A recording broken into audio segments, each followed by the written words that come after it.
محسن داوړ وایي پاکستان د امریکا او ناتو په مرسته په افغانستان یرغل کړی. د پاکستان پارلمان غړی او د دې هیواد د پښتون ژغورنې غورځنګ مخکښ غړی محسن داوړ وایي پاکستاني جرنیلانو د امریکا او ناتو په مرسته په افغانستان یرغل کړی دی.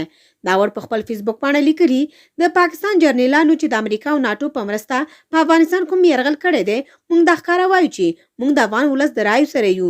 د افغان ولس پر رای اشرف غني ولسمشر دی، تر څو چې رای وي موږ به یې ملګري یو. هغه د امریکا په ولسمشر نیوکه وکړه چې افغانانو سره چل کړی او په دې سره طالبان ته مشروعیت ورکړ.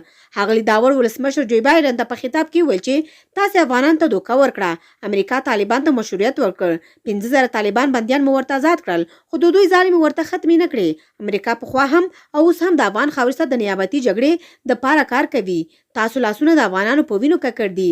خو ولسمشر جو بایدن تېره ورځ له افغانستانه د امریکایي ځواکونو له وتو دفاع وکړه او د ملامتیا ټوله پړه پر پخواني حکومت واړوله. بایدن وویل امریکا 300,000 افغان ځواکونه وروزل او سمبال کړل، خو که دغه ځواکونه د خپل هیواد لپاره جګړه نه کوي نو امریکا هم نه کوي، ځکه افغانان باید له خپل هیواد دفاع وکړي. طالبانو په څه کم 2 اونۍ کې پر ټول افغانستان ولکه ټینګه کړه او په کابل کې بې له کومه نښتې راننوتل. د مخکني ولسمشر محمد اشرف غني لومړي مرستیال امرالله صالح دا چې ولسمشر غني افغانستان کې نشته، د افغانستان قانوني او مشروع ولسمشر دی.